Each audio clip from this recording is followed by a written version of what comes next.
Have you ever been stuck in a swamp? You know how much that sucks. Well, you know what else? You're stuck there right now. Welcome to the show. Tired of the hype about living the dream? It's time for truth. This is the place for tools, power, and real talk so you can create the life you dream and deserve. Your ultimate life. Subscribe, share, create. You have infinite power. Hey, welcome to Your Ultimate Life. This is the podcast created just for you to create purpose, prosperity, joy, to love your life, live into it, create wealth, impact, and meaning. If you're not doing that already, I wonder why. Because you have the skills, you have the gifts, and you have the talents. Let's get into the topic today. Today, I'm talking about the swamp. And that is about default living that is killing your life. So what we're going to do today is we're going to define what the swamp is. We're going to expose it because most people live there without even realizing it. And then we're going to remove the denial about whether you or I are living in the swamp. So let's get started. Nobody chooses to live in a swamp, right? Nobody wakes up and says, or is born and says, you know, I'm going to choose being small. I'm going to live in a swamp. I'm going to live where the opportunities are limited and everything sucks. Nobody says that, right? Yet everybody's there. Almost 90% of people, maybe 95. So let's talk about some funny examples. I lived in California for off and on at different times in my life. And one time I was there and I had a 5-acre property and a lot of it was undeveloped, natural vegetation, everything, trees and stuff like that. And in the area that I lived, there was poison oak. And so you had to be really careful when you were walking around the other undeveloped acres. Now, there was about an acre of it that was developed and the other 4 acres weren't. And all the properties there were like that. So there was a lot of space.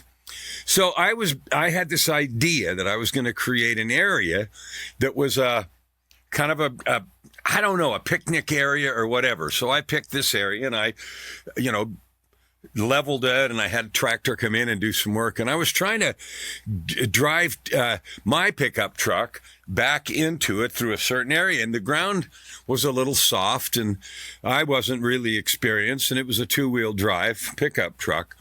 And so sure enough, I got stuck. Spinning tire, stuck. Couldn't get out.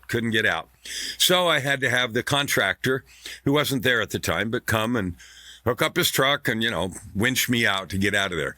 A little idea of a swamp. Another swamp, my uncle owned a dairy farm in Wyoming. And when I was a kid, my brother and I, my mom and sister and brother and I, 4 of us used to go up there right after school some years and different times in the summer, but during the summertime and work on that dairy farm. Not every year after school was out, but a lot of years. And I have a lot of fond memories of that. And it was a dairy farm and they had several 40-acre patches where cows would graze. And they had 40, 50 cow herd or something like that. And that area had a lot of natural water in it. So parts of it were swampy, swampy. Like if the cows are walking through, you can hear the sound. You can hear it walking. And it wasn't swampy enough so that they would sink down because there was a lot of grass there too. And so it was kind of, and so riding the horse up to in the morning, get up early in the morning and saddle up the horse and go up and round up the cows to bring them down to the barn for milking, right? I remember swamps there.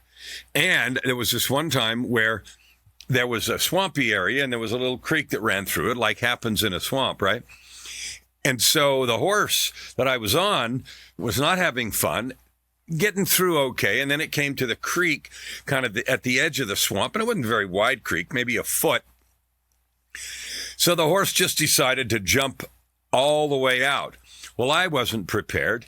And so I flipped over the back of the horse and landed on my head in the swamp. Plop. So there's another time, funny story in the swamp. Now, those are actual literal swamps. One was not wet, but the second one was certainly swamp and muddy and all the rest. So what is the swamp, the metaphorical swamp that we live in? Well, it is the place where we default. It's default living. It's defining our lives as this is all I get. This is all I can do. I was born this way. It's not my fault. I can't do anything about it. That's the swamp. Now, I don't know. I have lived there off and on at different times in my life where I've blamed circumstance, other people, externalities, government, God, weather, religion, whatever, for my plight in life, why I'm stuck in this swamp. So what I want to talk about for a minute is the swamp isn't really about trauma. It is about instead default living. We get used to the idea that what's around us is all we get. Now, as I'm recording this, it'll come out in a couple, 3 weeks, so it'll be over now. But as I'm recording this, the Winter Olympics in Milano Cortina in Italy are going on, and it's gorgeous. And you know it's beautiful when half of the outdoor events, I think literally half the outdoor events, you can see the snow, like it's snowing, and they have all these big venues with lights up and everything, but it's snowing during the events. I mean, talk about Winter Olympics, right? And you see all these people with the big air competition, the skiers with those short skis and the snowboarders with big air, and then the half pipe snowing on them, ski half pipe, snowboard half pipe, and then those long races, what do they call that? The skiing outdoors. It's not alpine skiing, but the cross country skiing, rain, snowing, not raining, snowing on all those, not all of them, but some of them. And so you think about, these people are there by choice and because they really want to do it. Now, what's going on? It's near the end. Tomorrow is, I think, the last day of the Olympics. And like I said, by the time you see this, it'll be over, but just barely. Tomorrow, one of the great events. It's the final in the men's hockey, which is a big deal. Right now, I was born in the U.S., but I'm also a Canadian citizen, and tomorrow it's Canada versus U.S. Now, there's a whole bunch of stuff around that politically and long-standing rivalry, et cetera, et cetera. I think the U.S. hasn't won since 1980. So I live in Canada right now, and my wife's Canadian. So it's hard. And it was Canada-U.S. and in the women for the gold medal, too. And the U.S. won that one. Tough game. And tomorrow, I don't know. It's hard to say who I'm rooting for because U.S. hasn't won since 80. I might be rooting for that. But, Connor McDavid, the greatest player in the world, is, of course, Canadian. And watching him skate is like watching art unfold before your eyes. Now, the reason this all has to do with the swamp is this. If you knew the backstory of every one of those athletes that are competing, your jaw would be on the floor. Some of them have, typical lives, and they decided somewhere when they were 2 or in the womb to start skating or skiing or doing whatever it is, right? Ice dancing and all that stuff. Started very young. My wife, my angel, Joy, she did that when she was young. She skated probably every day of her life from the time she was 3 till 20 or something, or 25, I don't even know. But she was a skater and ice skater and an instructor and a coach for lots of that stuff. So this winter stuff's really important. And of course, Canada is a winter country.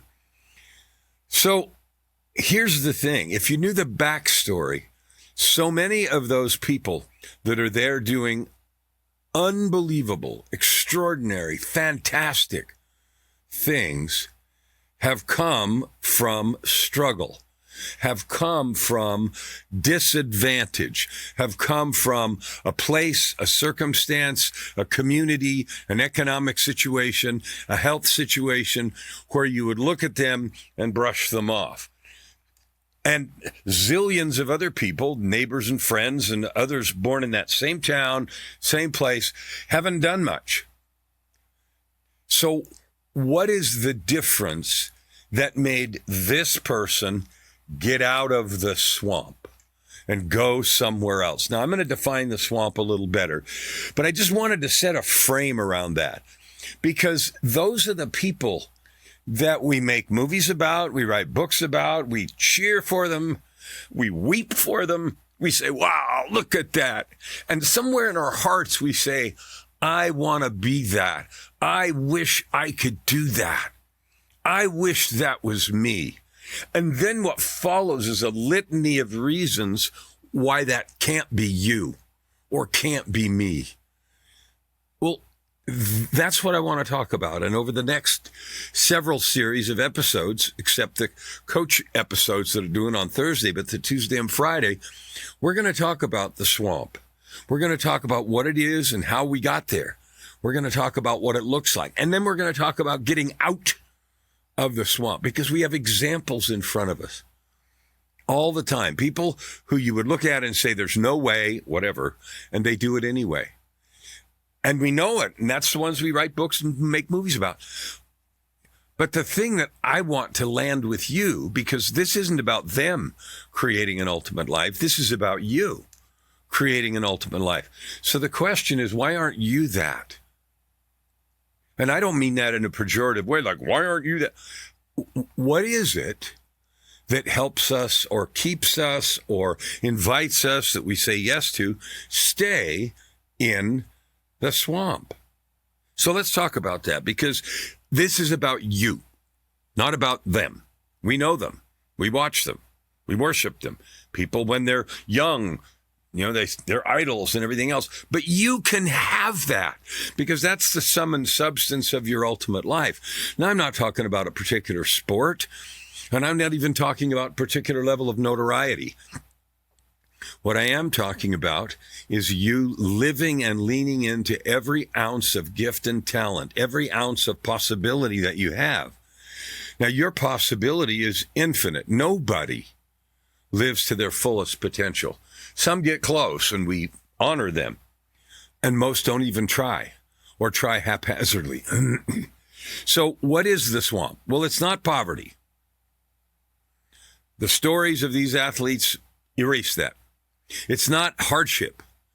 The stories of these athletes erase that. And one or two Winter Olympics ago, was a snowboarder, Olympic level snowboarder, story during workout, crashed into a tree, broke him to pieces, never going to snowboard again.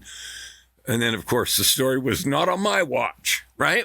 So there he is, training back in, and then he came back and in some snowboard event won the silver medal in that Olympics, again, after such a horrific hardship. So the swamp is not that. The swamp is not failure, because everybody failures. Everybody fails. It's about deciding what you're going to do after that. You know what it is? The swamp is internalized limitation. We take some things and we then choose to own them as our ceiling, as our limit. It is these learned ceilings. It is a quiet resignation, the feeling of, what the heck? I can't, I won't, I'm not, right? And one of the sad things is this. Every single person breathing air at one time or another feels in their heart, your heart, I could do better. I can do more. And maybe you read a book or you go to a conference or you do a thing, and then for a minute you get stoked and you're like, yes, I'm going to do this. And then we give up. That motivation fades back into the back burner of our hearts, kind of like yesterday's news. So why? And what can we do about it? So that's what we're going to talk about over this series. So I want to make this really uncomfortable for you, because if this is just another rah-rah where I talk about the swamp and I describe it, and you can fill in other words, and I'm sure you have, okay, about what it is and whether or not you're in it and whose fault that is and all the rest of the stuff. But here's uncomfortable truth. Lowered expectations disguised as maturity I want you to hear that, and I want it to hit you in the face. We sometimes lower our expectations because, well, when I was younger, I thought I could change the world and do this, that, and the other, and I didn't know better. I was kind of naive, right? And so we take maturity and we paint over our expectations. Well, you guys know the stories. Colonel Sanders was 68 when he set out on the road to do whatever and created Kentucky Fried Chicken and made a world-class thing that he's been long dead and it's now going strong still. And there's a million of those stories, literally a million. Thousands have been written. Others making up that million have not. Unsung heroes that have truly made themselves powerful and made a difference in their community, in their family, in their state, even in their country. Sometimes somebody catches wind of one of these things. Remember that movie Lion about those two boys in India? And if you haven't seen it, you should. And they were separated, and one of them died, and one of them got moved across the world to Australia, I think, or New Zealand. I think it was Australia. And then, because of Google Maps and stuff, found his family and went back. Like, talk about heroic. Okay, so there's no limit. And then we made a movie out of it. Why? Because it was so inspiring. But the truth of that inspiration was somebody who was nothing to be remarked about, was moved clear out of his country across the world. And then that internal yearning, he was not going to be limited by circumstance. Well, half a world away, 30 years ago, you were a little kid, your brother died, and you were on some train somewhere, whatever, and found it anyway, and went back and found his mom, and that's getting out of the swamp despite all that list of limitations. So I want you to think right now, what are the list of limitations that you've allowed to define your life, that you've allowed to create a false ceiling, that you've allowed to push you down that says you can't do this, you can't have this. And whatever the this is for you, it might be money. In the world of greed and fraud and stealing and everything, everybody wants what's for them. Money is always, not always, very often a big deal. One of the big bugaboos. I don't have enough money. I'm barely getting by, paycheck to paycheck, day to day, moment to moment. It's certainly not the only one. Health, fulfillment, family, connection, meaning, relationship to God, spirit, raising the power of humanity, ending one of the problems in food distribution. Or I met a guy the other day whose sole purpose is to reorganize how capital markets work. Already a successful person in the financial industry, but he's like, I'm going to fix how the capital market works. In terms of how we decide and make capital available for powerful and good projects that lift and bless humanity instead of just to line somebody's pocket. No particular reason he should. That was his personal choice. Okay, so here's a couple of things. I just said one of them. Here's another uncomfortable truth. This is just how it is. That's just how it is. That's my lot. Cards I was dealt. Everybody's fault. This, all I got. Well, that's wrong. And if you're living with that excuse, cut it out. Now, when I say that, it's not an indictment. I lived that way. I did not have any idea what was possible for me. And now I've spent the last almost 20 years, coming up right quick on 19, so I say almost 20, both maximizing my own gifts and then seeing you right here, your infinite potential, and helping you maximize that. Because the best that we've got to offer the world isn't some accidental discovery. It is making the most of who we are. And I know you've heard that before. And people say, well, I haven't got anything. Yes, you do. You gave up looking for it. You decided to quit for whatever reason, one of the ones I listed or one of 100 others. And this is an invitation to not do that. And I framed these episodes in the context of swamp and a meadow, which we'll talk about later, meaning the dark place, the give up place, the quit place, the excuse place, and the meadow is the victory place. And we'll get to that over the next few episodes. So lowering our expectations and disguising it as maturity, well, I didn't know how hard it was going to be, or this is just how it is. None of those reasons are enough unless you want them to be. Okay, so here's how the swamp forms. They're tiny signals over years. Thousands of individual signals that are heaped on us from the moment we're born. Don't want too much. Don't expect too much. Be quiet. Don't think you're going to go too far. None of the rest of your family have done this. Who the hell are you to think you can X, Y, Z?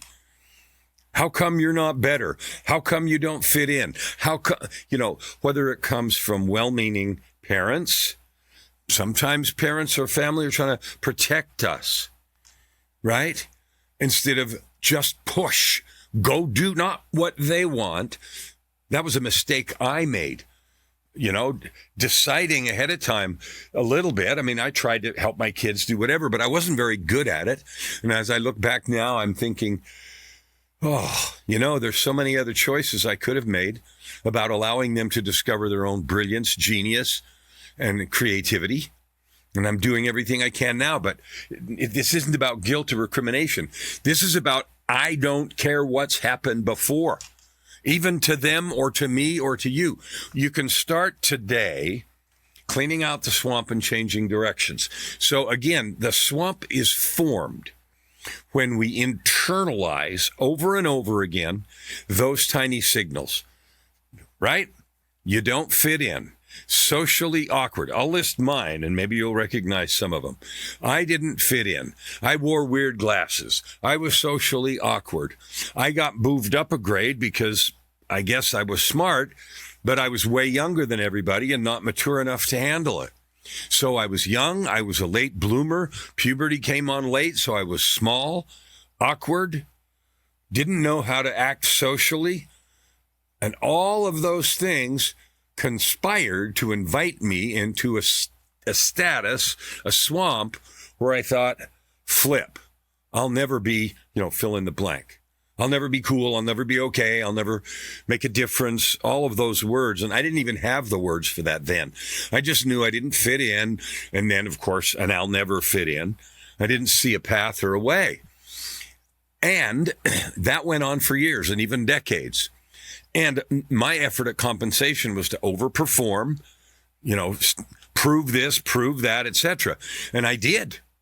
A lot of success in careers and money and all that stuff. And internally a mess, living in the swamp inside because I was afraid, deathly afraid, always afraid somebody will find out I'm really not that. I'm really nothing. I really don't know anything. I really don't have skills, gifts, talents, chops. It's all been accidental and lucky. So you live in fear and in pain in the swamp, accepting the truth of all those early messages. And that can stop today. I didn't change my direction and understand things differently until I was 52. So I started a little late, 70 today. And so in the last 18 going on 19 years, radically changed direction, radically moved in terms of, taking control and getting the hell out of this swamp. And because so much has changed for me as I did that, my commission to myself is to share everything I've got with you.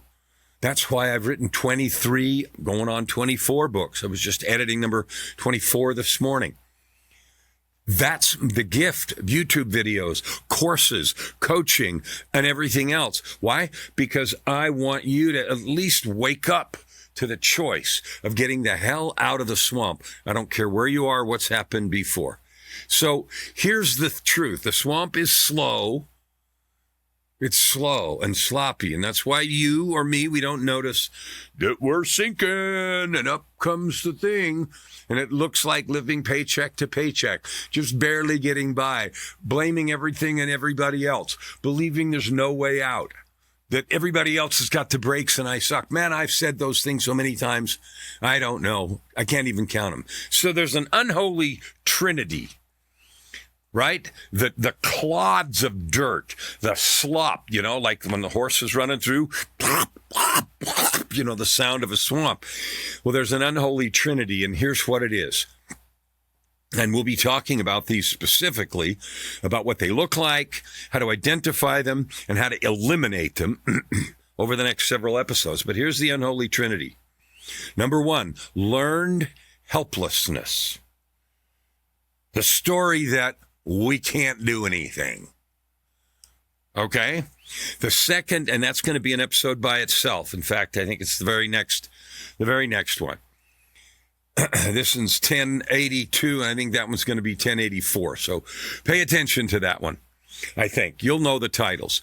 The second of the unholy trinity is addiction to mediocrity. Now, that turns out to be a favorite topic for radio hosts. When I'm on radio shows, often they'll say, what do you mean addiction to mediocrity? What does that look like? How did we get here, and what do we do about it? And that becomes a favorite. That is a favorite of people to talk about, because we live there. Addiction to mediocrity is like, this is all I get. Good enough. I guess this is where I get. This is, the end. And so we become addicted to the idea because it's easy. It's easy to blame everything outside and then just be addicted to mediocrity. That looks like working for the weekend. That looks like having no purpose, like real driving purpose in life. Do you know how much more powerful someone is, you, when you are committed to a purpose of some kind? I want you to think about these Olympians I talked about a bit ago. Men up at 5 or 4 or 3 in the morning, out to practice day after day after day. Why? Because they're committed to doing something. It could easily be, well, I've got responsibilities. You know how many of them are wives and husbands and fathers and mothers and have got other things? And they're not addicted to mediocrity. The third of the unholy trinity is a victim mindset. Victim mindset. You already know what that is. That's the belief that, everything happens to me. All the crap falls on my yard, in my plate, in my face, in my house. I've got the worst boss. I've got the worst job. I've got the worst health. I live in the wrong place. All the deck and cards and whatever it is are stacked against me. So those are the unholy trinity that we're going to talk about in the next episodes. Learned helplessness, addiction to mediocrity, and victim mindset. And that is what the swamp looks like and feels like as we give in to those thousands of little signals from the moment we're born. Shut up, kid. You're making too much noise. Why can't you go to sleep when you're an infant? And that's not good enough. And be nice. And all of the ways that nearly everyone is signaled from parents, teachers, society, educational institutions, that you've got to fit in this little box or you suck. That's not where innovation and growth takes place, inside the little box, ever. So anytime you find yourself believing that, you are living one of those three things. All right, so here's the brutal question that I want you to sit with, because this is important. Okay? And here's this question. Where have you stopped reaching? I know without question that there have been one or many times where something, maybe it's watching the Olympics. Have you ever noticed how those commercials for the Olympics, or maybe it's when it's the World Series, or when it's the NBA finals or the NHL finals, and those are all sport things. And there's things besides sports. Have you noticed? They're so, motivational and powerful and uplifting. So maybe it's one of those moments. Maybe you went to a seminar or 2 or 10. Maybe you had a time in your life where you picked up a book or entered a program and said, I'm going to do this now. And it has motivated you and lifted you. And you do it for a minute or a day or a week or a month or maybe a year. And then, because it doesn't work like you imagined in the time frame you imagined, it gets frustrating. It's not working. And then come the stories. Well, it's not really meant for me. I can't do that. Somebody else somewhere, but not me. So I want you to think for a minute honestly. Where is it that you've stopped reaching Think back right now to the last motivational period that you had. Maybe it's getting strong. Maybe it's releasing weight. Maybe it's learning a new skill, a language, or learning how to code because that's so important these days, or learning how to use AI, or starting a business, or growing your business, or upgrading your skills for a job, or one of 100 things. And you started and you were enthusiastic and it doesn't go like you want, and so you quit. Or you give up, or you push it to the back of your mind again, like yesterday's news. When was that happen? When did that happen the last time? What would it take for you right this minute to go pick up that thread and renew, rekindle, revitalize your effort and energy? Finish that program. Finish that process. Reaffirm your worth. I affirm your worth right here, right now, because I love you. And given what I've been through in the last 19 years in doing my own work and in helping thousands of others, my goal is to reach 300 million, and we have reached many millions between our podcasts and YouTube and teaching and just all kinds of ways. And I'm not even pretending to be done. And so you have every bit the skill, gift, and talent that I do, and maybe more. Are you using it? Are you leaning in? Are you loving yourself enough to get good and powerful at what you do? Now, here's another question for you. First, I said, where did you stop striving or reaching? The second one is, where have you normalized something that's not really worthy of you? What I mean by that is, well, this is all I get. So we create a new normal that living at this level, that's all I'm capable of. So we've normalized something that's not the truth. I want you to know something. You're not sitting here in front of me right this minute, but if you were, you would know that you have infinite capability. You would know it. You do. You are. Maybe you've ignored it. Maybe you've been told otherwise, but whoever said that, and whatever circumstance, are not arbiters of truth. They don't hold the truth of the universe. The truth is you're a divine being and you have infinite possibility. That's simply the truth. What we do with that is up to us. Now, like I said to start with, there are situations of illness or poverty or society or circumstance that create some boundaries. I get that. But in those boundaries, we can still do more and have more and be more and love more and live more and lift more. Why wouldn't we do that? Well, we're free to be addicted to mediocrity. And I'm not pretending it's easy, but it sure is fulfilling.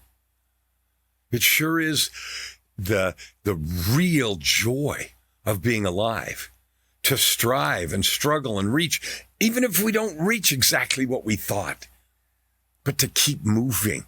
Keep lifting, keep loving. Okay? Now I have one other question, and that is this. What are you calling realism that's actually fear? So we have optimists and pessimists, right? And there's some people that want to insert a third category, and they call, well, I'm a realist. I call bullshit on that. There are two views. Okay, one is in any given situation, there has to be a way to get through this, past it, over it, under it. There's got to be a way. The second one is I'm screwed. I'm never going to get over it. A realist is just a nice decorative camouflage for a pessimist. And we call it realism because it's more comfortable. We call it realism because that's how we can say, well, I'm going to try, but realistically, blah, blah, blah. When did that ever serve anybody? When did that ever get anybody to an Olympic platform or a discovery in science or an amazing new way to perform musically or artistically or anything else? Nonsense. Nonsense. So if I've irritated you, good. If I've enlightened even one possibility, oh, so good. Beautiful. So here's what I know for absolute sure. You are a divine being. You know deep in your heart when you're quiet for a moment that you came from somewhere. And every person is born in whatever circumstances they are. People that are born in wealthy circumstances fail. Suicides and negativity and drugs and everything. People that are born in humble circumstances thrive and blow people away with what they accomplish. You know examples of those, and so do I. That isn't the determining factor. A choice to live into your truth and get out of the swamp of learned helplessness, addiction to mediocrity, and victim mindset. That's the catalyst for moving forward. So here's the final truth I want you to take home in your heart, and that's this. I don't care where you are right now. I don't care what's happened before, and I don't care how much you've lived trapped in the swamp up to now. I did that for a long time, and so if that were a determiner, most of us would be screwed. So none of that matters. What matters is you are not trapped. You may be covered with excuses and old habits and patterns, but you don't have to stay there. One moment, one tiny choice, one decision at a time can move us forward and out. So we are not trapped, no matter what has come before. The second thing is you are conditioned. We all are. We're conditioned by where and how we were born and raised, and by all the things that have happened in our lives. But that's just conditioning, and it doesn't have to stay, and it doesn't have to govern. This is an invitation to lean into the truth of your divine nature, your sovereignty, and your ability to create something. Now, you're free. I'm free to stay in the swamp. I'm comfortable here, whatever. You're free to do that. It's not fulfilling, and it never will be. And you will always have that yearning. I wonder what would have happened if I had XYZ. Well, this is your invitation. And there are 3 invitations. One is to remember and know that conditioning can be broken. You are trained and habituated to be and do and think a certain thing, and that can all change right now, if you want to. The second thing is, this is my work, my love, my joy, the thing I do and love every single minute of the day. And that is this, helping you discover and develop and create with your gifts, your talents, and your life experience to create that life of purpose, prosperity, and joy. If I can help you, reach out to me. I'm easy to find. All the socials. Kellan Flukiger is a very unique name. There are 2 in the entire world of 8.2 billion. Me and my oldest son. So there's 30 years difference between us, so you'll be able to see that easily. I would love to get to know you. I would love to hear your beauty and see your capability. The third thing is I love to hear the stories of those who have accomplished or who are already on that path. And I'd love to hear that. So if you have a story where what I've just described is true for you, and you have already moved, or you are powerfully taking control and moving, I invite you to get a hold of me, because I would love to share your story on an episode. You see that I have guests sometimes, and those come from people who want to share their own journey toward that victory. Here's what I can promise you. It doesn't matter where you are. It doesn't matter what's come before.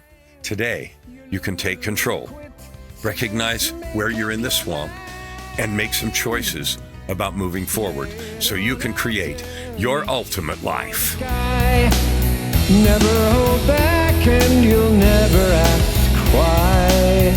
Open your heart, and this time around. Right here, right now. Your opportunity for massive growth is right in front of you.